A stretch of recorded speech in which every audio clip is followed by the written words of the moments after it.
And then there's a difference between the executive board and board members and all that, and that's all listed in the bylaws. We're acting as both positions, basically. We don't have a whole executive committee. We're not at that level. You're limping along with your three people. We are having a fine time with the few of us and not having conflicting arguments over minor things, yes. So sometimes it's nice to have more people voting on things and more ideas coming in, but then sometimes that is not as good as you would wish. You go nowhere because you've got loggerheads. Yes. So we've had a few board. Okay. So paying dues. I'm in the middle of the second paragraph on page 2. Paying dues is also something that we put on hold, as the ease of online membership renewal will be more attractive than paying with cash or a personal check. But the transaction over to digital needs to be approved, and that's something that we're working on. We rely mostly on grant funding to maintain our buildings and provide free educational programs for the community to educate them on our local history. Our mission is to preserve, protect, and share the historically significant local artifacts and buildings for future generations and to educate the community about their significance. Hopefully in the future, we can have groups of volunteers working together to create interesting and fun programs to educate and share our local history with the public.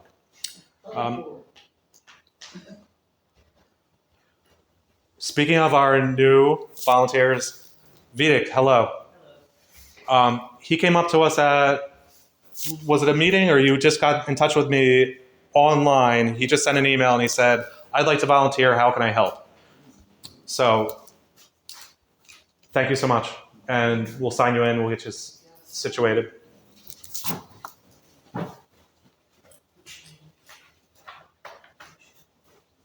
You're not too late, you only missed half of what I had to say, which is a good thing.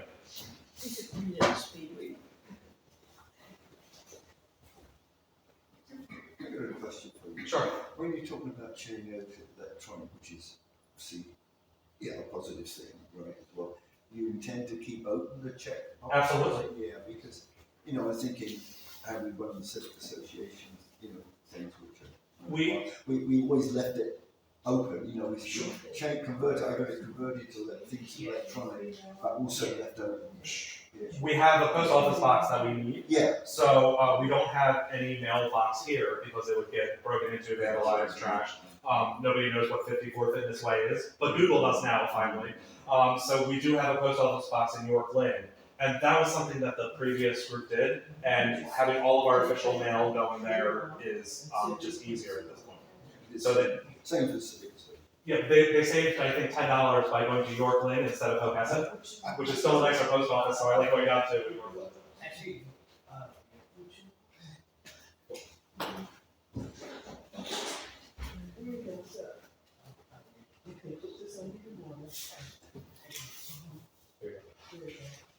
Thanks. So he helped take photos at the Juneteenth event, and then also just yesterday, which is an awful lot more work than people realize because it's not just taking the photos. He also offered to create an Instagram account for us. So we had Facebook and YouTube, and I said, I'm done with this. And the younger generation says, you're not on Instagram. What are you doing? And so now we have that taken care of. He also said he would like to help with the IT, possibly, and getting that Venmo and stuff situated online. Smart kid. And so we're trying to get him volunteer hours also to help out with school. And anytime youth come up and offer to volunteer, it's a super positive thing. And he gets to network a little bit and mingle with the politicians. And so he got to see a little bit of that behind the scenes yesterday. Some of the retired politicians who had been in it for 20 years or so. And so that's a really, really nice step forward for you. So we're on page 2. You can read this over in your own time, the stuff that you missed. We'll start with the mission statement, the underlined part down there, about a third of the way down the page. So our mission is to preserve, protect, and share the historically significant local artifacts and buildings for future generations and to educate the community about their significance. Hopefully in the future, we can have groups of volunteers working together to create interesting and fun programs to educate and share our local history with the public. We have 3 active board members. Our president is responsible for being sure all the members follow the bylaws and legal issues relating to the organization. I also deal with the website and the Facebook page, depositing the checks from membership dues and donations, paying the bills, providing the financial information to our accountant, and being sure that the 990 form is processed properly with the IRS every year. I also have to network with the accountant and be sure that the other forms are filled out with the IRS. And he also pays our yearly corporation tax with the state of Delaware, which is due the 1st of March every year. It is $25. It was not being paid before, but now we're paying that finally. In addition, he acts as our registered agent, which is important just as a legal issue. So if anything legal comes up and they can't find our post office box, it goes to him. Who's the registered agent? Our accountant, to make it easy. Okay. So he's doing that for free. It could be your next door neighbor. It can be anybody. But I know I'm a registered agent for our development. Yep. So it can be anybody, but we thought since we're having our accountant handling all of the stuff with the IRS and our registered agent fee every year, that he would also be the best person to be that position also. It takes about 10 minutes. He doesn't have to do much at all. You just have to make sure that everybody's address is spelled correctly. So we also have 2 emeritus status board members who were active for many years. They are recognized as board members, but this is an important part. They are not able to vote on board member motions. So they can't make any voting decisions. So we recognize them for their past devotion to our organization. And that was really nice of them for what they put in over the years. Keeping the membership dues low to increase membership base for volunteer help is what I think is really important with the membership rates. I don't think at this point we should be debating whether to increase it to $25 or $50 or $100, that we're trying to build up that base to get volunteers in, because we are all volunteers, and that amount of commitment that we get from people with their knowledge and expertise is worth way more than overcharging for a membership due at this point. And that's in my opinion. Have you considered tiered membership? At this point, we're just trying to keep it simple. So the only other option we have is a corporate membership, and that's $50, I believe, right now still. Well, you could have some people like the Bayshore Center has different tiers, and you could have generals and sergeants and majors and. So that worked out well. We actually did get a couple corporate memberships. So one was Blenheim Homes. Are you familiar? Yes. Yeah, they're building the whole neighborhood here. Yeah, they're building So, up Valley Road. Yeah.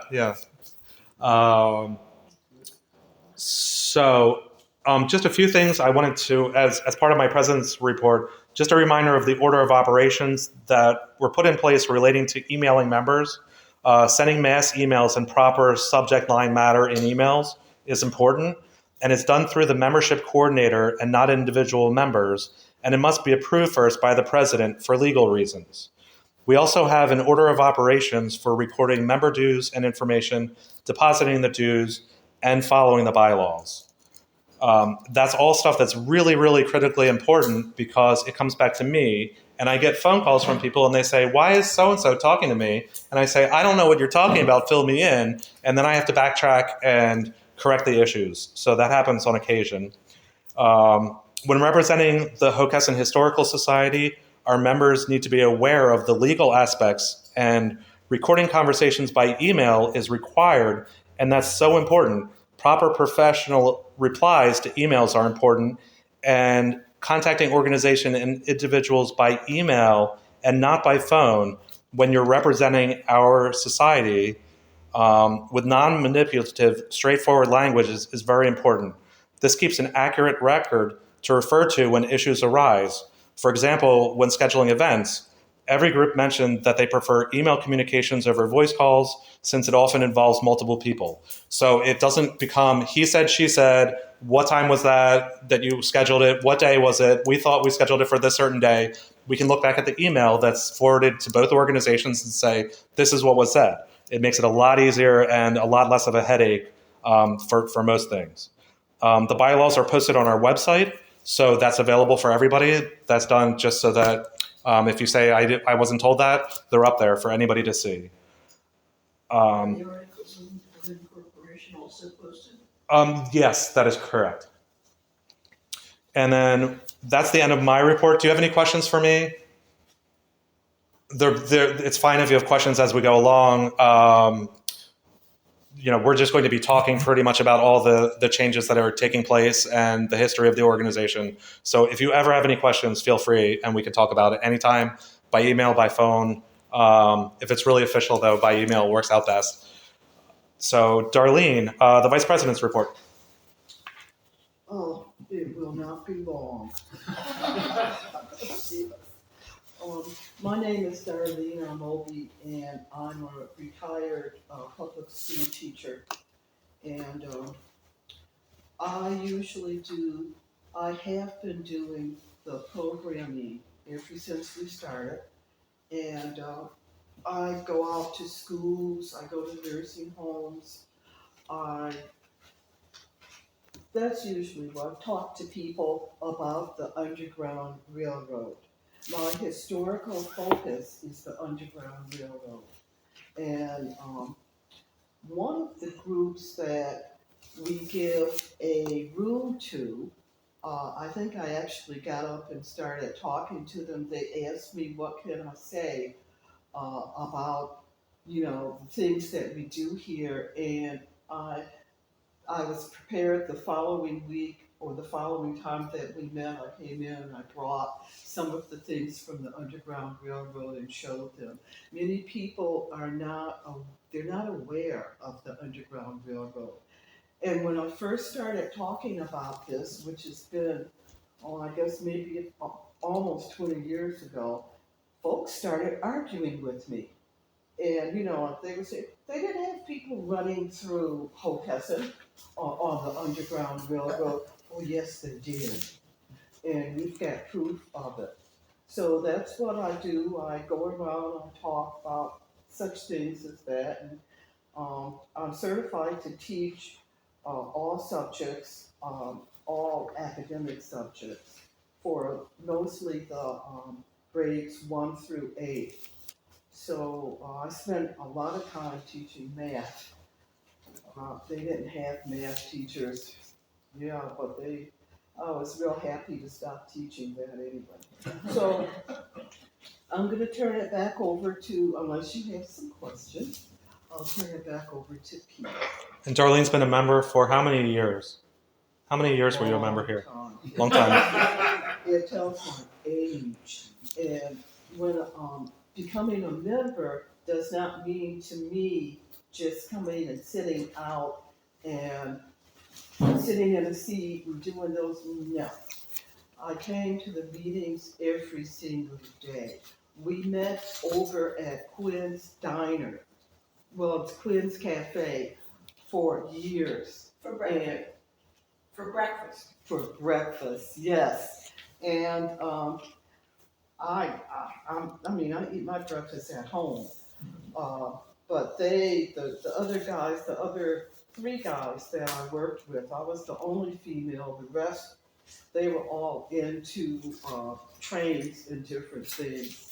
And you can see upstairs when you first come in, the first room that you walk into, they've got a lot of train information. And I was kind of, I don't like trains. I was sort of upset a little bit because my thing was not trains. And they finally asked me, what is my thing? And I told them Underground Railroad. So they would come in and we would lead tours through the building, and all of a sudden they noticed that the people coming in did not really pay much attention to trains. As a matter of fact, they would leave the train group and come over to where I was, all set up to do the Underground Railroad. So, so Joe, when it was just myself and Joe, who did not know anything about the Underground Railroad, learned. And he learned so quickly. He was a historian. He had a degree in history, and he just, he went right up there and he learned, because he said that, it seems like our community is more interested in the Underground Railroad. I was so happy. Pete. Which brings up an interesting point that the entire museum upstairs is the railroad. And some people really, really love it and they're fascinated by it. But we had a lot of people say, you're missing out on half of the history. So we have a few war artifacts. We have helmets up on the side of the railing. They were donations from Brian Woodcock. But almost everything is, not adequately displayed. There's things like dairy farming where besides a cowbell, how interesting of a display do you have for dairy farming? So, that was an integral part of this society. We have had some clay donations. So we've had some pottery that was made around here locally. So that's over in the tavern. But this area was just for a short period of time, a really large clay manufacturing area. And, all the kale and clay. So, yep. What caused the end of that? Just did it run out? Burnt down. They found cheaper ways of getting it with the same quality or better quality clay in other places. So it boomed because of the railroad in this area. And there were kids going down in the mines and they were dying in the mines, digging down deep to get this clay out. So some of these ponds that you see are hundreds of feet, 100 feet deep, and they had to constantly pump the water out so it didn't flood, but they were very dangerous. So they would dig it up and then export it onto the train cars. And then one of the people that donated some clay artifacts, her grandfather, great grandfather, was responsible for making one of the cleaning processes for cleaning the clay and getting the impurities out. So that increased the value of it. But it was from pit to pit. It varied as far as the purity of it, and that made it more desirable just based on that. So I think it was random that people were just digging around, or the farmer would just come across an area and say, hey, I think we found some good clay. And I've done that on my property too, where I've came across fairly small veins of clay just doing some farm work. I found lumps of it in my yard. Do you know the period in which this was like booming? Right up until, I believe, the early 1900s. So it was a very short time period from, I think, mid-1850s right through to 1900. And then I believe it was being exported to China also to make China pottery, but that market just didn't last long as soon as they found other more profitable and larger pits. So it just wasn't profitable. Well, there was also the brick factories. Brick is an interesting one also. Most of the brick was easier to make local than it was to cart around. So a lot of the original houses were probably built with bricks that were fired on site in a kiln. And then they would sort out the bricks by color. So some of the ones that got over fired would end up being the header bricks, and they would make neat patterns on the side of buildings. So if you look at some historic buildings, you'll see some artwork involved with that also. Yeah. A lot of that history is in Joe Lake's history book called Hockessin. So that information is all there, the exact dates. Some of the information is not correct, but the dates are better there than I have that I know. I'm not a date person. I like the facts and why things happen. When you get tied up in the dates, it kind of waters down the discussion and just doesn't make it as interesting for me. So I'll do the treasurer's report. Any other questions? We had also the family of the person that really came and ran the Carolyn, Edward Golding. Their family came through here and we gave them a tour, and also they raised a boy. They raised him up to adulthood, and he was the first Black manager here in Hockessin who actually controlled a lot of the Carolyn. So, and that's also in Joe's book. What kind of questions do you have? And one of the last remnants of the mining operations was just destroyed. It was the big tower that was over where Quarry Walk is being built now. York Lynn Road and Old Wilmington Road, kind of going down the hill. there's a huge tower there, and I kind of joked that it would make a good pizza oven. And the reason why it was left there and they had to demolish it was because it was so toxic from all the firing that they were doing.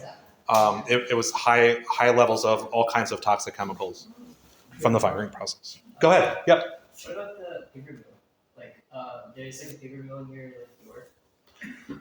That, like, I remember my piano teacher would say like it would like burn down. VFW. Near like HP. I'm not sure about right near HV, but yeah, going down the hill was the vulcanized fiber company, and they were huge. They were responsible for a lot of pollution also, and I think that's what you mean by that. Yeah, going down the hill. Factory, like a rundown. Huge. So that was the Marshall family, I believe, which is right behind there. There's a steam train museum, really cool museum if you've never been there, and that's part of that history. That was part of their claim to fame, and they created a lot of products out of wood that were not necessarily, you wouldn't recognize them as wood products, but very fascinating. And that's all also included in Joe Lake's book. So if you get that Hockessin book, it's very fascinating. And they are actually trying to restore and fix up some of those buildings at least. What they're not, some of them they're converting over into usable space. And that's great because they're so contaminated. I think they said, hey, if you can put them to productive use. So where the Dew Point Brewery is and the bike store, I'm sure that's contaminated area, but they were able to convert that over and make usable space out of it. And right across from the post office, they just were doing some well drilling. I don't know if you drove by there and you saw they were drilling a monitoring well. So they wanted to see how toxic it is before they start building more houses or something. But it's just known to be very toxic. But over by the park entrance, they're restoring one of the buildings there, I think. And there are videos online where they give you a tour of what's inside. And they have some of the old processing equipment in there still. And I think the stuff's like splattered all over the ceiling, all colors of paint and things. But they were doing multiple processes there. One of them was, I believe, countertops, like fake countertops was one of their big products. But things that look like plastic that were really made out of wood. Cellophane's another one. The windows on your envelopes, they're actually made out of paper. They look like clear plastic, but it's actually a paper product. So they were doing things like that. For those of you who are, and I know you're just eager to leave here so that you can get over to the library and get Joe Lake's book. $39 was a bit much for me, so I started going to the used book sales, and I think I got one for $2. And yeah, so it's yeah, go to those used book sales held at the library and get there first. If we don't have one upstairs, we have one over at Lambourne. Yeah, we all have copies at our homes. So when people call me and they say, what's the history of this place? We refer to Joe's book. Yeah. So fascinating history. But gosh, the Nichols house that we were talking about before half of you got here, right up on the hill, they installed the marker where you can't get out to read it. The house isn't there anymore. But the Revolutionary War troops came down or up Route 7, Limestone Road. They turned onto Valley Road, and they couldn't get their cannons up the hill. They got stuck in the mud in Hockessin, and they missed the battle. So by the time word got to them, and they're out on their horses relaying information back and forth, they're like, "Hey, where are you guys? We're waiting for you." They missed the battle, and this is a time period when the entire county had 3,000 residents, and now Hockessin suddenly had 20,000 people marching down the road, and they made headquarters the Hockessin Quaker Meeting House. But if you have that many people, every single house would have been inhabited. All of your supplies would have been taken. All of your animals would have been graciously donated to people with guns and stuff. So you didn't have an option. You were giving up all your possessions, whatever they asked for. So everything that you owned would have been raided, and they would have left just as quickly as they came. So that's a huge part of our history that's just right here. So all of these rich historic topics. They were on their way to the Brandywine battle, the Brandywine. And just, British forces. yep.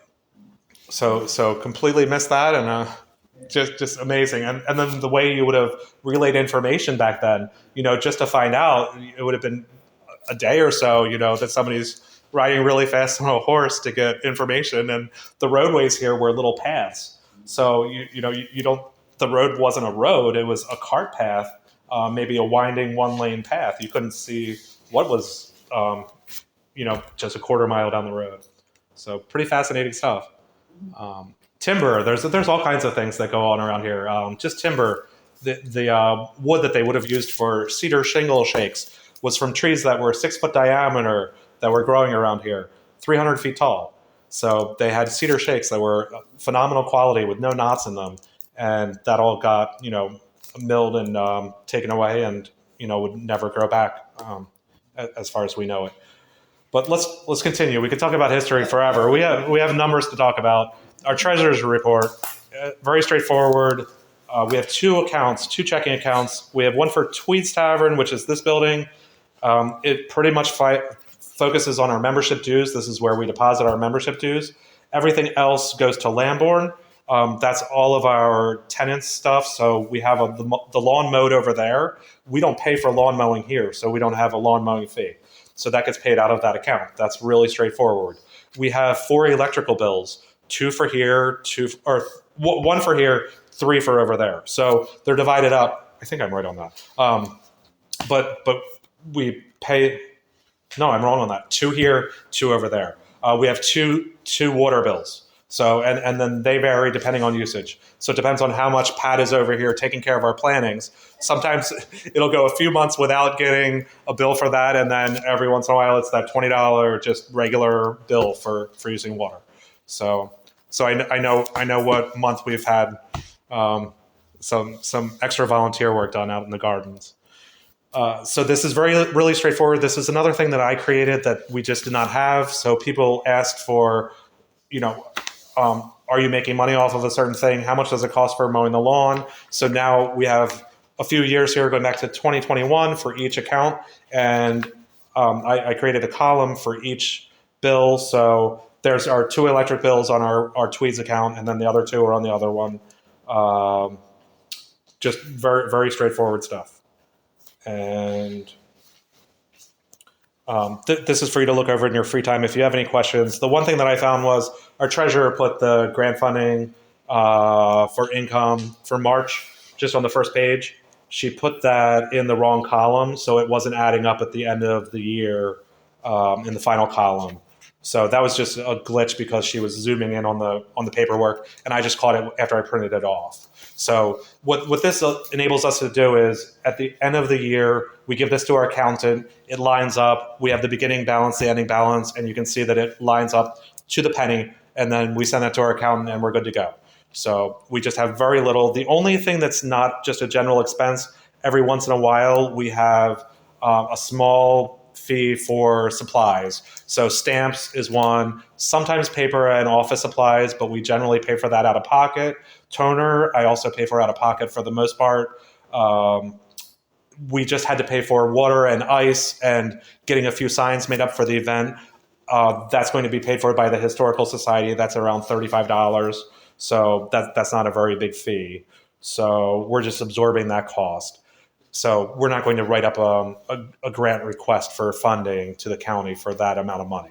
It doesn't make sense. But then we'll write up a grant funding for $2,000 for maybe a video screen or something. This person over here just wrote up, we had some money left over from our Juneteenth, and he took it and went out and bought. We got a vacuum cleaner. Yeah. So we were sweeping this place up with dustpan and brush. The dust is getting kicked all up. And I said, why don't we buy a vacuum cleaner? And Darlene wanted a vacuum cleaner that would get all the spots off of the concrete. And I'm like, you know what? In the meantime, we just need a really simple shop vac.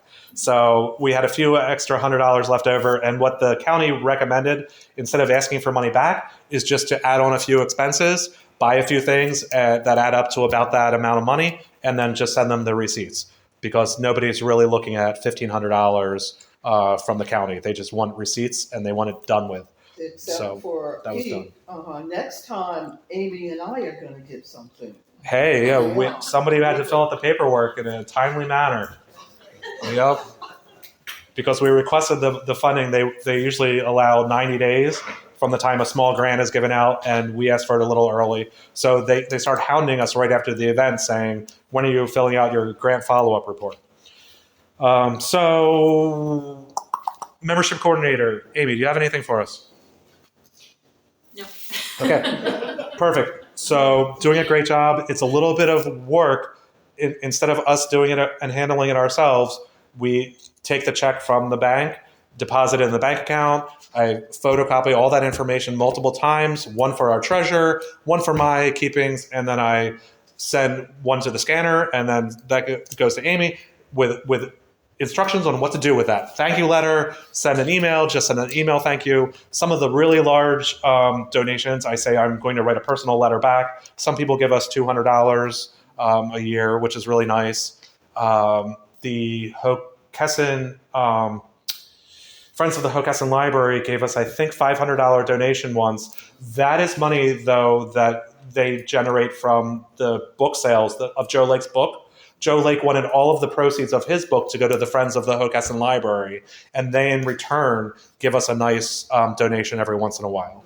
So things like that. If we're getting $500, I'll take the time to write a generous thank you letter. But it's nice, and we also have a spreadsheet now for all the membership information, when people pay their dues, their address, and everything. So that works out pretty well, I think. And as that gets larger, it's just easier to keep track of it that way. And that brings up then also what we're going to vote on here, and hopefully we can get that situated, is opening up another checking account so that we can start doing things digitally and then transfer that over to generate even more members. And then we'll have to try to configure some way to get that membership list that we already have into a more manageable database that's linked up with whatever payment we're using online.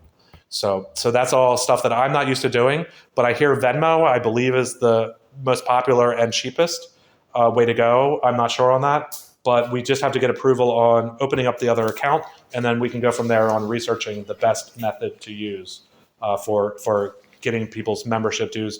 From what I hear is people don't want to use credit cards because then there's the processing fee, when a lot of people already have the PayPal account set up or Venmo, and they're more convenient with paying that. I think Venmo allows PayPal transactions, but I'm not sure. So we'll have to work that out. And Trish, you can help me out here with this one. Motions for voting. Are we able to vote for things at this meeting? Somebody makes a motion, a member. Cool. The first one, do we want to change the bylaws relating to the fiscal year and change that from going, instead of the calendar year, to going from fourth quarter to third quarter? That's the way we've been doing it ever since I took over. As far as all the financial transactions that I've seen go, it went from fourth quarter to the third quarter. I Yep. don't understand this fourth quarter to third quarter. I'm not familiar with this. Sure. When you do your accounting, typically it's done by the calendar year. So you go from January till December. That's the way it makes sense logically. I think with nonprofits and corporations, because everybody's filing their personal taxes, it's easier on the accountant if that's staggered. So for corporations, a lot of them go from the middle of summer. So they start off with June and July as their cycle.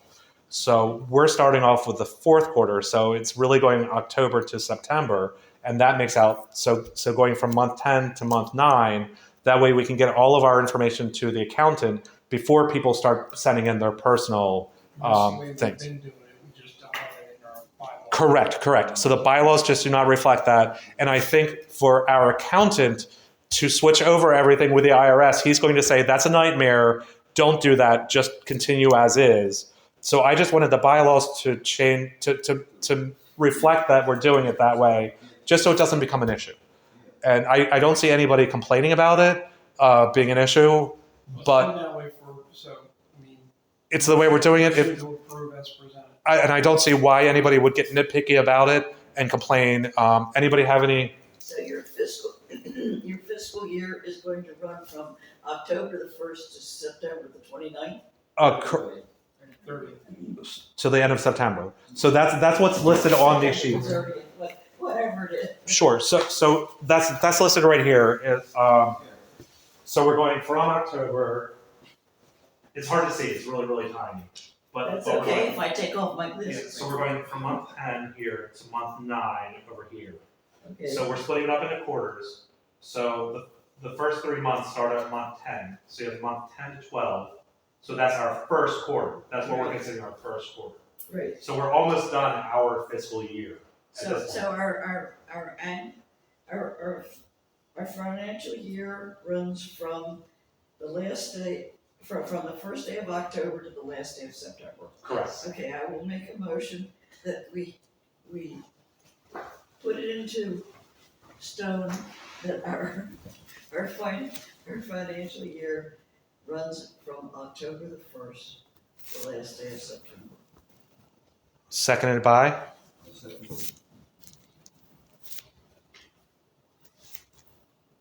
And any questions? All in favor? Aye. Anybody opposed? Okay. Was that you, Alan, that seconded? Yes. Okay. So I don't think we need to make a count. That was everybody was in favor. It was a unanimous vote. Unanimous vote.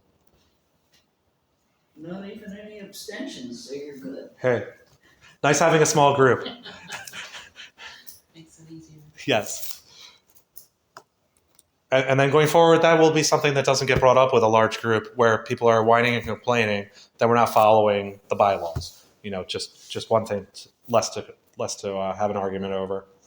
Okay, so number 2, the idea is to create a checking or savings account. I believe we're okay with that. I was told to make a savings account. Stephanie said we would be fine with a checking account. I don't think it matters, and the amount of return we're going to get on that doesn't matter. I was more concerned with the security of it, and I don't think that we have an issue really either way, she said. So she said it would be just as secure whether it's checking or savings. We pretty much just needed to get approval to open that account in order to then set up that account with an online payment.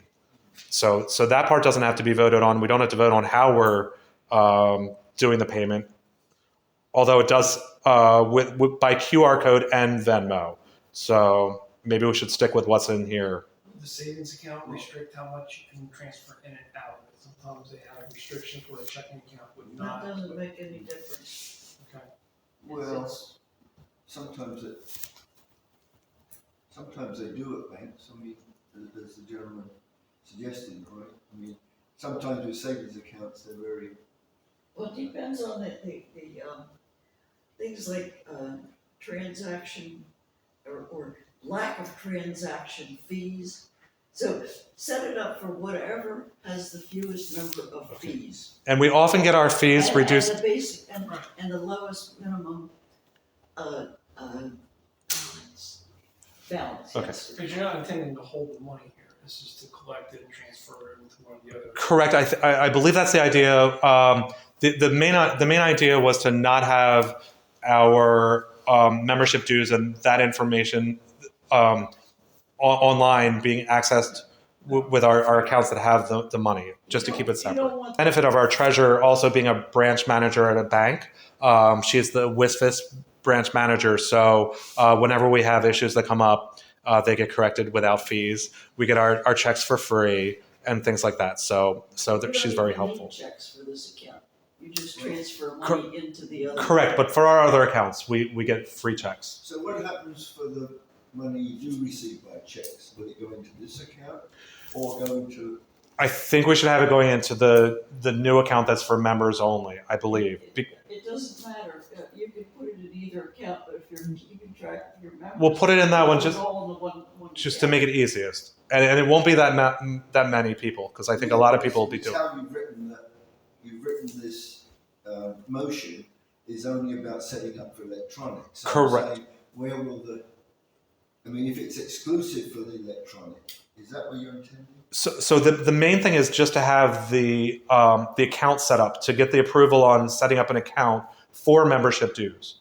So then I believe then the best thing to do would be to have the other checks go into that account Right now, it's going into the Tweeds account, which is this one for this building, and I think it's easiest to have them all going into that one account. Yeah, That's what I thought. I agree. Just for but members. I think what he's saying is the wording here says to create the account for dues payment via QR code and Venmo specifically. So you might need to change that wording In minutes. to be for dues payment via any method.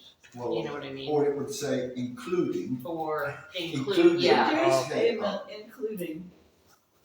including, they're right, including QR code and Venmo. Yes. Or So just including change electronic, for, why don't you just say including electronic payments? Electronic payments and get rid of the Venmo. yeah, change the word for to including, or, For sorry, not change the word dues for, payments. change Payments, dues payment Including. including electronic. electronic payment or something,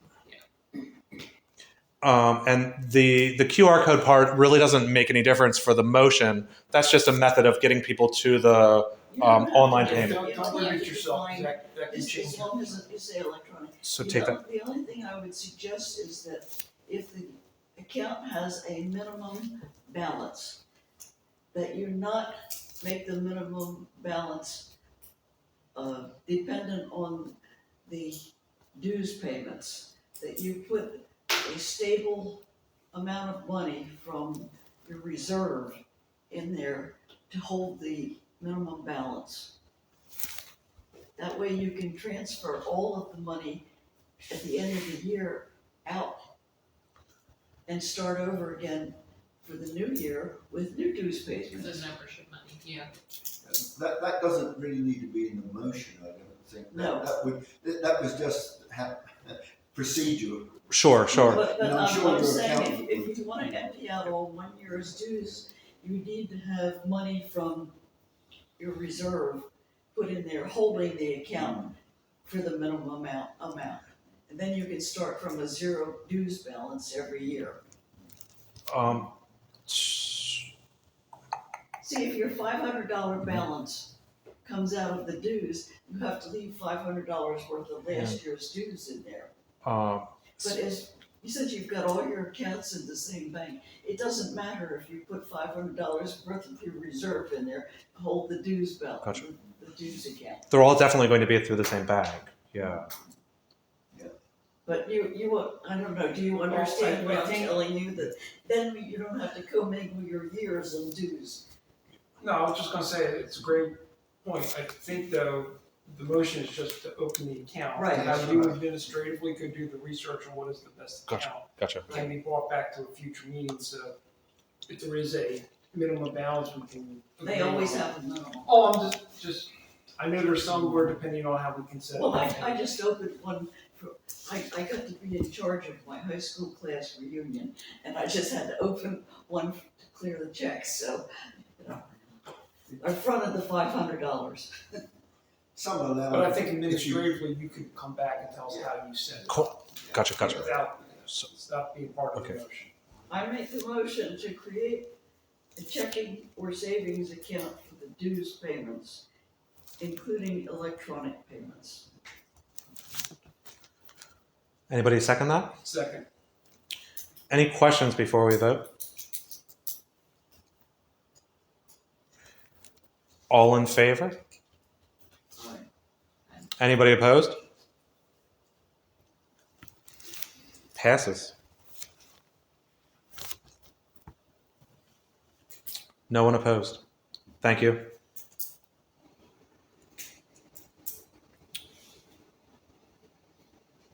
I don't know if we need a motion for this. Maybe we should make a motion just so nobody complains.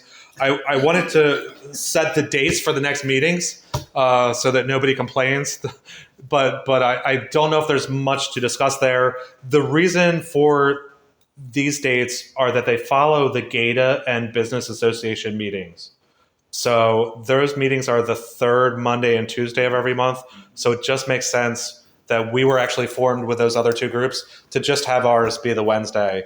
That way we can announce at those two meetings that we're having our meeting the next day. So I just think that makes sense logically. for most people. And then picking a day of the week, nobody wants to do a weekend. And if those other meetings are Monday and Tuesday, usually, Monday to Wednesday is the best for people meeting. Well, Monday through Thursday. Yeah, I don't think you need a motion for that. do you? Okay. I think that's just a, Yeah, and also gives you the flexibility so that, Yeah. if you find out that Wednesdays are really terrible because there's something else going on, you can move it. Okay. So we'll try to keep those dates. Yeah. Yeah. It's good to know, but you don't need a motion. Okay, and the reason why I kind of picked those dates was it gave our treasurer a little bit of time to finalize the quarterly report. So this gives her like a month and a half or so to be able to finalize that. If she doesn't get it done, that's still great. She does a good job. So when you're volunteers, you can only hope that people do their job right. And she does a great job, but in a timely manner would be nice too. And she's usually pretty good. Okay. We're on the back page now. So just a few, this is a lot of our history that I wanted to go over. Old business. And this is going to be a lot smoother and easier as we go on. So as we create the agenda and then go on to, from month to month, it's just going to flow better. But these are old items, and I didn't even put a date in because a lot of these I didn't want to research, and it doesn't matter. So the 501c3 status, when I started, Joe Lake was trying to get grant funding, and he said they denied us because our financial status wasn't good. And we're all like, well, what's that mean? The 501c3 wasn't active. So we were operating as a nonprofit when we didn't have the 501c3. They had let it go for so long. You have 3 years or so, it might even be 7 years, to correct that. And it was never corrected. So we basically had to start all over, which is where the lawyer fees came in. We also switched our accountant. We were being charged $2,000 a year to have our financial report prepared, and they were not sending that in to the IRS. They were giving that back to us, and it was our responsibility to then forward it to the IRS. And that's their job. So I went to get a new accountant, and he said, that's what we do. When we do your financial work, part of that job is sending it to the IRS. So now we're paying one third of what it was. We're paying under $1,000. I think it's around. It's in your financial report, but it's $600, $700, $800 a year to have the 990 form filled in and done each year for us properly. So that we now have that done, the registered agent, and then our corporation tax all done at the same time. So the Lamborn Library property tax abatement. You got a question there, Pat? Oh, you know what? I forgot you. I saw it on the second page. Is that what you were talking about? I added you in. I'm so sorry. That's all right. I forgot. That's all right. I forgot Vedic also. So let's go back to that because all my other stuff is boring. Countryside Garden Club. It won't take that long. So- But, Countryside Garden Club is one who oversees the landscape here at TAC. And our garden club is a member of the Delaware Federation of Garden Clubs. So we've had the opportunity to talk about a butterfly garden. Well, So- this came around a little bit differently. So, we have a unique opportunity. We were contacted by a gentleman who offered us a very generous amount of money to design, plant, and maintain a butterfly garden in memory of his late wife. So his wife grew up in the area, went to AI High School, and he just wants a butterfly garden. Requirements are very simple. He wants the garden to be visible. He wants it readily accessible to people, and not tucked away. Something that it's not a drive-by, that people are just going to be thinking about the walking paths. Walk by, oh, look at this beautiful garden. There's a bench there. I'm going to come sit. Isn't this wonderful? Now, a little note is that he has donated generously 2 gardens to 2 different universities. And he's been disappointed because it became about the university. It was their agenda. This guy just wants a beautiful garden for butterflies for people to sit. So that's what we're looking at, a butterfly garden, plants. And of course, the plants for a butterfly garden are all the plants that were used in the pre-Revolutionary War time. All of and actually, if you research it, that's what they used to cut and put in their houses. Are you also including things like milkweed for the For the Oh, monarchs. yeah, definitely, Okay. that's it. So the requirements are very simple. We need about 100 square feet, and we need sun. I'm sorry, you need it on what date? Pardon me? 100 square feet. 100 square Oh. feet. Okay. And sunshine. And sun. That's it. Those are the 2 big things. How about this piece of? Well, wait, okay. But we want this for people to see. We want the garden to be there for the people to see, not, hey, look, go come around back, there's a garden. We want this, you've got walking paths. This is kind of where we were starting. So, you don't want to, they don't need to be on the property to see it. We want somebody, a soccer mom, sitting there going like, I'm tired of sitting out here. Look, there's a bench. I can go sit over here, be peaceful. So, you wanted to? Yeah, well, we thought about how can we tie a butterfly garden into meeting the mission of the Historical Society. So, and you just told us what your mission is. And so trying to inform the people that live here the history of Hockessin. So we came up with a couple of ways that we thought butterfly gardens tie in to the history of Hockessin. One is, as Jenny just mentioned, tying into what was grown in colonial times, what types of flowers were grown. So we can use the same flowers in our garden to either bring butterflies to the garden or be the host plants for the caterpillars that will then turn into the butterflies. So having a mixture of different flowers that were available back in colonial times. Secondly, we know the Underground Railroad is a huge effort and Darlene's favorite. So thinking about butterflies, they go through a wonderful transformation from the chrysalis to eventually the beautiful butterflies. And so they are a symbol of transformation and freedom. And we think we can tie that in with educational pieces to the Underground Railroad. You think about the incredible journey that monarchs take as they, go to Mexico and all the way up to here and back every year. So we symbolize that journey of enslaved people seeking freedom.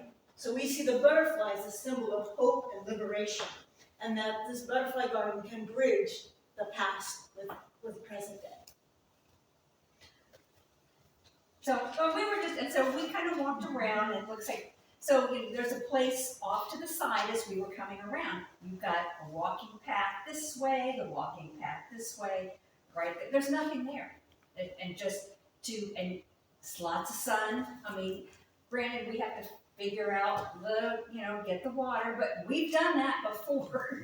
So with a lot of, for those who haven't been here, we put in the kitchen garden on the side, and it's all, Well, our club has, I guess, worked with tweeds for over 13 years, or at least 13 years. Mine is 13, because I've been in the club 13 years and long-standing history there, So, we're not new to the party. And we have people within our membership that can design and build this butterfly garden. So we have a lot of expertise on hand. And we're committed to maintaining and caring. This park gets used so well. There are so many people here. And like you're saying, the soccer moms, there are so many. This place is a zoo when there's soccer tournaments here. You can't find parking. There's people walking here all the time right now. So it gets really well used. Our responsibility and the part of the park that we are allowed to use is pretty much the buildings here. This property is owned by DelDOT. This is a DelDOT park. It's the only DelDOT park in, I think, all of Delaware. Del Dot is not into the park business. So this is not a county and this is not a state park. That works to our favor for a lot of things. So we don't have to go through the park system to get approval, but since it is Del Dot and they're doing the maintenance of the place, I think they're really okay with the way that we're doing the gardens now. They don't care because we're keeping it maintained. They're paying for all of the mowing that goes on here. We have never gotten a mowing bill, which is great. They split the cost of that up with both the soccer club, the Hockessin football club. The soccer club is called Hockessin Football, I think. Hockessin Football Club. Is that what it's called? Do you play there? Okay. HFC. I mean, it's just Football. DFC. Now it's Delaware. Now it's Delaware, isn't it? Yeah. Delaware Football Club. I thought it was a soccer club. They don't call it soccer. It They're used to be called Smith. No, Rush. Yeah, Soccer. yes, Yeah. in between. Yeah. In between the Hockessin Soccer Club and then it was Rush. And now it's a Delaware. football, FUT. Yeah. They became top notch. Oh yeah, I didn't know the name change. So the other place that kind of has a say in a lot of the maintenance here and who takes out the trash is the Hack Center. So the Hack Center takes out the trash. They have a little golf cart, a gator that goes around and they empty out the trash. So a lot of the maintenance here is kind of a shared responsibility where we get out of having to pay anything for the lawn mowing, which is super, all done for us, but we are not really supposed to be making use of the grounds. They don't really care about what's going on here with the planning so far. So I think some approval has to be done through Del Dot, and we have representatives that we can get you in contact with. Maybe that's a good way to go. Probably getting in contact with Hack first and saying, hey, here's what we're thinking of doing. The soccer club I wouldn't get involved with as much, but I'm kind of curious to know the best route to get in touch with Del Dot. One of our members who was really, really helpful with us, Del Dot rep? I have no idea. Del Dot, Okay. the one who gave us our last donations. Mike Hahn. Oh. Mike Hahn. Yeah. Mike Hahn is retired from Del Dot. He is a really great contact person to get in touch with to ask about something like that. He would know the ins and outs of who to ask, how to go about it the proper way.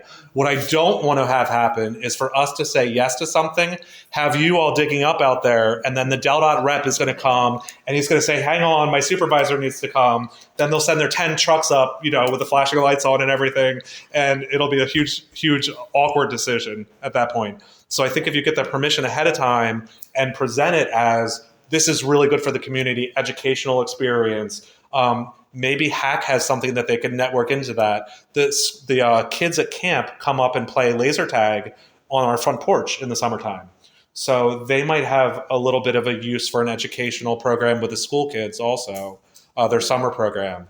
They do other programs, I believe, with kids also. Not as much with school children here, I don't believe. We don't have busfuls of kids coming up from schools as much. There are a lot of kids going to the pool. There's kids that go back and forth. This roadway, this fitness way, I think has more traffic on it than Valley Road. I don't know how it's possible, but there's a steady stream of cars going in and out from the Hack Center. So contacting them and maybe getting some ideas, running it through them. Mike Hahn, we'll get you in contact with him before you open up a can of worms with all of the Del Dot people. Because what happens is you contact one Del Dot person and then it goes to the whole Del Dot network, and then you have 10 people chiming in, and that might not be the best way to go about it. Been involved with this since the beginning. He knows us well. He knows exactly what you're going to be asking for. So he'll know who to contact and the right order of operation there. We kind of got in a little bit of an issue with him a few times with saying that we were going to be digging around the building, and that got me into an email with 6 people that said, what are you doing digging around the building? So they said, what do you mean you're digging up around the building? And we said, we're doing some work, over there, and we might need a bush relocated because we were going to call the utility companies and stuff. So Del Dot got all upset because they thought we were doing some work outside digging up around on the grounds without their permission. So they're okay with us doing the herb garden and stuff right up next to the building. and we might have some correspondence with them back and forth where they've said, we don't care that you're there. It's right up next to the building. But if you wanted to do a larger thing and incorporate it with the park, I would definitely go about that route and get it really well established with that kind of permission. And I don't think they would object to it, but you're talking about DelDOT, who you'll say one thing and they'll start putting in monuments for you and things. You could always change your herb garden to a butterfly garden if you had to. Incorporating it with the same stuff that you have going on here, and that's not visible. not as visible. Okay. If and visibility is, we Gotcha. can't take this man's. Well, how about the Gotcha. Lambourne Library? You own that. We own Lambourne Library, and the You have people walking through. And that's the thing about Hockessin, there aren't many places where you walk. Yeah. That's it. Well, that's it. It's not like Middletown where you've got a town center and Yeah. people are walking through. Hockessin is different, spread out. I mean, in front of the fire station, beautiful. There's a couple places there, but people aren't walking. People don't walk. They're driving by. That's right. And That's then right. That defeats the purpose of Gotcha. this man's gift. So then if you're getting into signage and benches and things like that also, then walking trails, DelDOT's going to say, is it handicapped accessible? Are you ADA? And then, can somebody with, a walking cane go up there? Can the blind people, is it going to have Braille? So you're going to get into that with DelDOT, so those are all things that Mike Hahn would probably be able to direct you about to either get around that or to incorporate that properly. But that gets around, our lease is for this building, and we're kind of just here, and they take care of everything else on the grounds, except for what the garden club does, which we are so thankful for. They come out here and they pay for all the plantings and everything. They decide what gets planted here, and it's great. So the idea was, for those of you who don't know, was to have herbs planted for tavern use that they would have used while the tavern was being used, so that's the kind of herbs that they would have been cooking with. They've expanded it to really beautify the whole front of the building. It looks great, and a lot of people comment on how nice it looks. And so it's phenomenal. It looks super. And all the weeding. All the weeding. That's the part you don't see. And then they also come in the wintertime and they make handmade wreaths and garlands and things and hang them all over the buildings and make the place look super. So it's that type of stuff that people actually do notice. We get many, many comments on how nice the place looks from people passing by. So this place gets a lot of visibility, and one of the main comments is, how come that building's never opened? What is that building there? So people say, what is that? It says Hockessin on it. What are you doing in that place that's Hockessin? So I don't think that's a decision for us. I think get back to us. We want to stay informed, and if we can help out with that, for sure. We want to keep in contact with you on that. But Mike Hahn will get you his information. I'll send you an email with what you're thinking of doing, and he knows us. He's retired. Yeah, his email. Yeah, he's retired, but he's been in the business for a long time, so he knows how DelDOT works, which is more important than who to contact sometimes. He can tell you who to contact. Yeah. But that's super. That's super. And other ideas, of how to incorporate that really well for the community. Education is a key word. You use education, and people love that. But Hack does all kinds of programs that are besides just weightlifting. They have children's programs all the time. Yeah, they have the babysitting there. Well, not babysitting, but they have the daycare there. And like you're saying, right up along here is completely not used, and it looks kind of ugly. I mean, it's well maintained, but to add a little bit more beauty to the park would be great, I think. You could bring the yoga out. Yoga. So that's where I have no input on that kind of a thing, but you can go up to them, go to Hack and say, here's what we're thinking of, and they might come up with 10 ideas of really cool things that they do for programs that could be incorporated. Do you have any idea who would have? Jen is one of our contacts. We're about to have a meeting here with the Business Association next month. They're asking to use this building. So we will find out. The contact for the business association is Bill Hutchins is the best contact for that. Well, I don't have any paperwork. yeah, we don't have Bill Hutchins does the business association. If you talk to, what's her name at the garden center? Peg Costanza. She will tell you who to contact. Peg Costanza. She's a great contact. Okay, that's right. She's in all the organizations. So I figured you'd know her. Yeah. Hey, awesome. Great, thank you. Thank you for what you do. Thank you.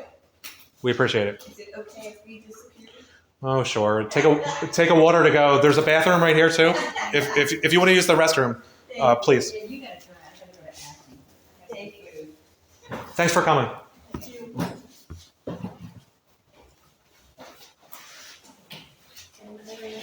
Pete, did you bring your deer? Yeah, thank you. Are the deer out there? Yeah, there's two of them. They're right there. They're right there.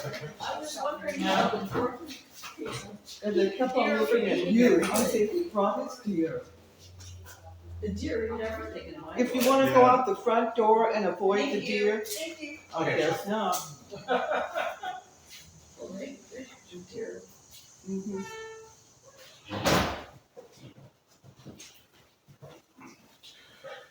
Okay. So no decision for us on that one. But it's super.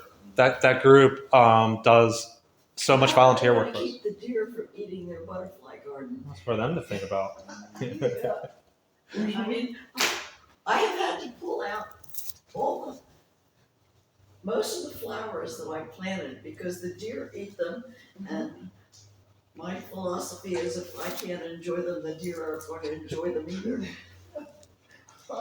Okay, we're almost done. Do you have any reports for your Instagram? Not yet. It's- I'm still working on the editing. Instagram is new to me. I don't do that kind of social media. That's where everybody is, and I still don't know how it works. Like, I'm just used to Facebook where people post things and your friends' information comes up, but Instagram's a little bit of a different beast. But- It's kind of the same. It's like you post it and then people like it. You can see who liked it, but yeah, Hey, You have to do it on a phone or do you do it on a computer? you can do both. yep. Where do you go to school? I go to Cal. Cal. You go to CAD. Oh my. So we have a talent person here. Yeah. He's very busy, very active, and yeah, he was able to take time to help out yesterday, Mhm. doing photography and helping to set up a little bit for the historic marker event. That's So- wonderful. Let's finish with old business real quick. We don't have to go through all of this. Landlord and library tax abatement. We got that done. That involves setting up a website also. So I paid for that out of pocket. That was around $700 for a couple of years, and I designed the website myself and put our pictures up there. Those of us who were able to provide a picture, who wanted their ugly picture up there, did so. So we also have some of our meeting information there. I had to go take pictures of the buildings inside and out. So that also brought about a membership form. And so that was something that was required also. They said, we need a copy of your membership form. We didn't have one. We didn't have a brochure. Where's your brochure? Well, so that was another thing that needed to be created.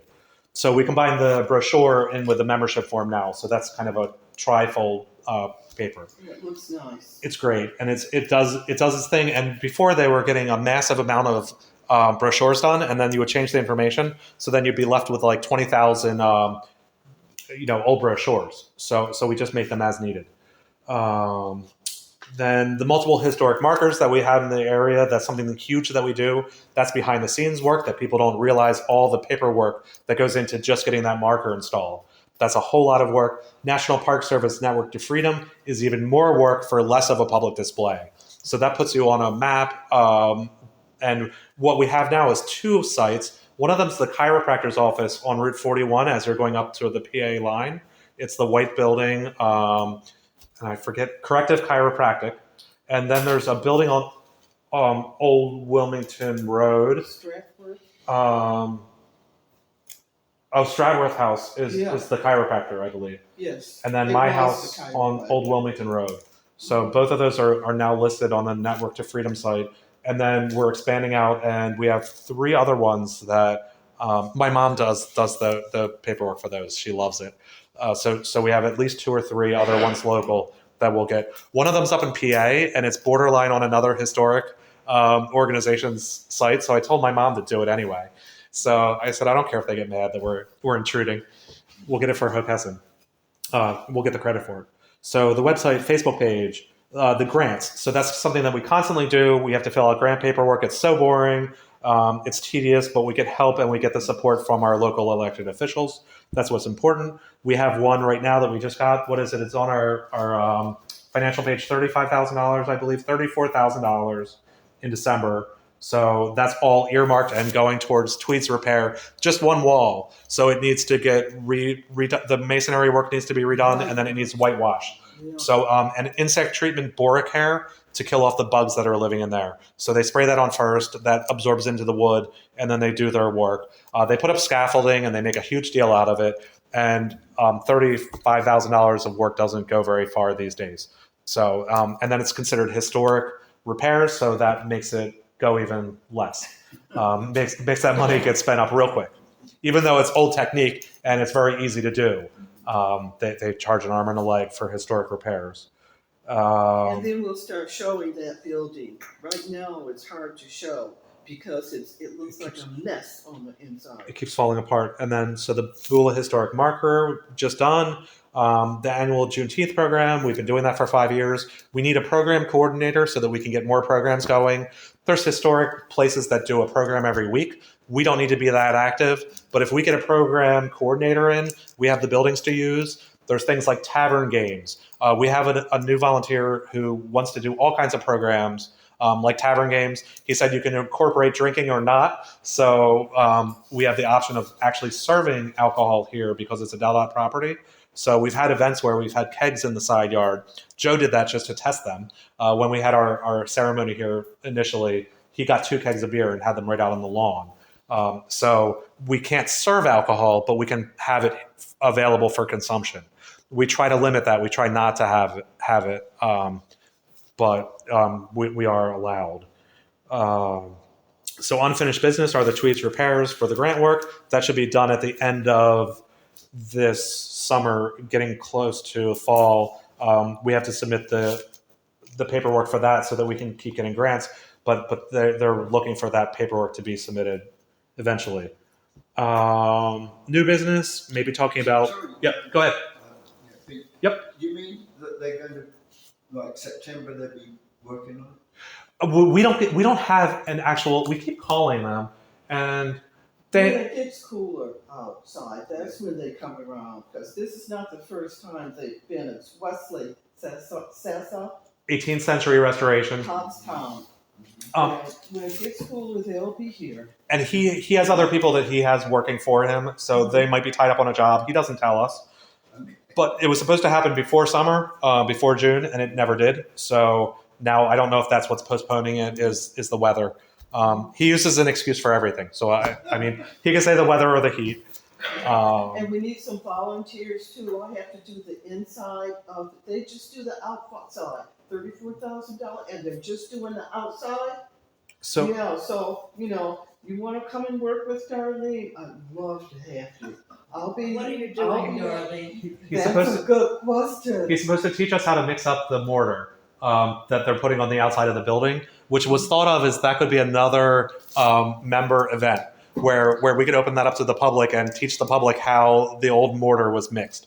And it's things like that I wasn't even thinking of as making into a program, that he said, why don't you just have people come over and watch the guys do the work, and then we can incorporate that into having volunteers actually redo the inside of the building and get dirty and mix up mortar.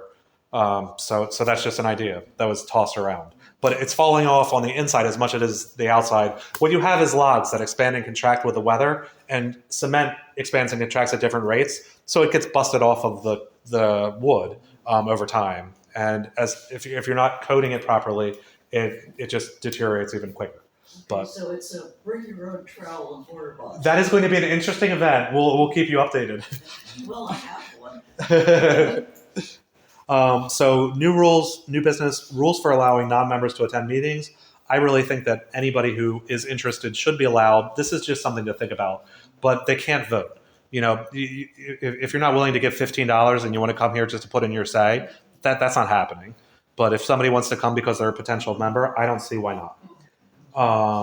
The other thing that's really important is a lot of corporations are going from their board members being 1 year votes to 3 years and also staggering that, because what they're finding is it doesn't give people enough time to get up to speed with their task.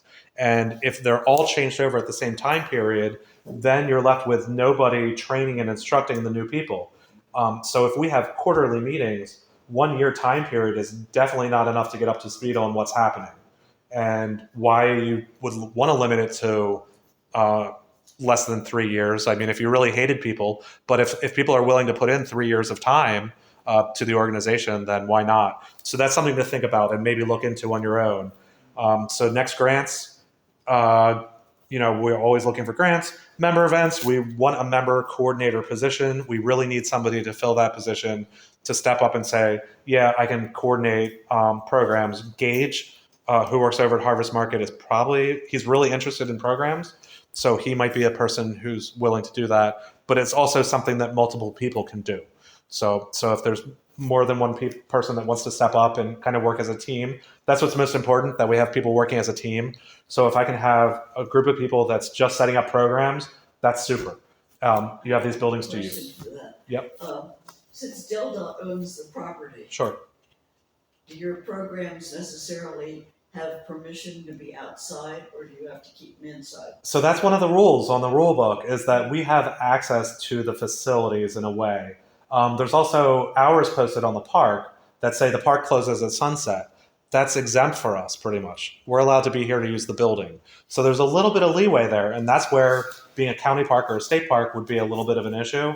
And with it being a Delta Park, I don't think we have to worry about our cars getting towed from the parking lot or anything. So there's no park ranger coming. Yeah. Do you have permission to set up tents and do that kind of stuff, to have a festival? Or Joe has done that in the past, and I don't believe he got permission. So I don't think they would care as long as we return it to the condition it was. Well, sometimes it's difficult after people have tramped over their grass. We've never really had an event here, except for what he's talking about, what Joe had gotten together. Most of the programming that I do is away at a different, I use a lot of traveling. My car is loaded and still loaded with all types of stuff. And then when I get to the site, I just empty it out and start the program. Our initial ceremony, though, it had the state police, mounted police were here. So, it's a big to-do, and Del.Dot's not going to come and kick us out for something like that. But a tent, maybe we would ask Del.Dot's permission or tell them that we're doing that. Well, I was thinking, just off the top of my head, you get people with food. If you had colonial cooking demonstrations outside, you might, something like that would. Biggest issue with food is preparing food and having people get sick from it. So that's something to look into, having our insurance covered. They don't get to eat it. Okay, so you do a cooking demonstration? Yeah, we could do a cooking demo. But that came up also as far as using one of the hearths inside the building and making food for people. So if you're making food to distribute and you're not selling it, that's one issue too. So if you're not making any money off of it and you're providing food that you make on site, you can get away with that more readily than needing a food service permit if you're making money on something. So that's all stuff to look into if we're doing any kind of a program. There's no point looking into it if Del.Dot's going to say, no, you can't tramp all over the grass and put a tent up. I think if we told them ahead of time, they would be okay. But yeah, it's Del.Dot, so that's something that we have to think about when we're doing an outdoor event. Sure, because we just have to be respectful of the property and notice that we are not the owners here. So announcements. The Beulah marker, we already talked about that. So that's in here for you to read. We had about 60 people in attendance, and you can read all about that in the news. Our total cost for the event was $31.74. So we're we're paying for that, and then we have leftover 2 cases of water for future meetings. So your water was provided for by us, and so that's done with.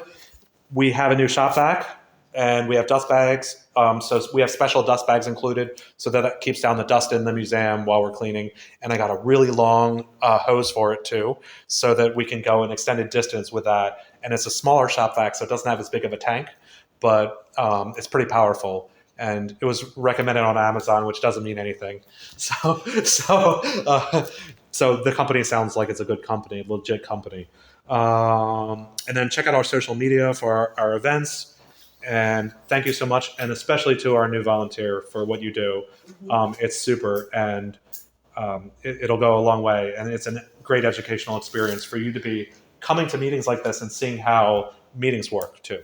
How long will you be with us? What grade are you in? I'm going into 10. So I'll be here for like another 3 years, and then maybe and I'll probably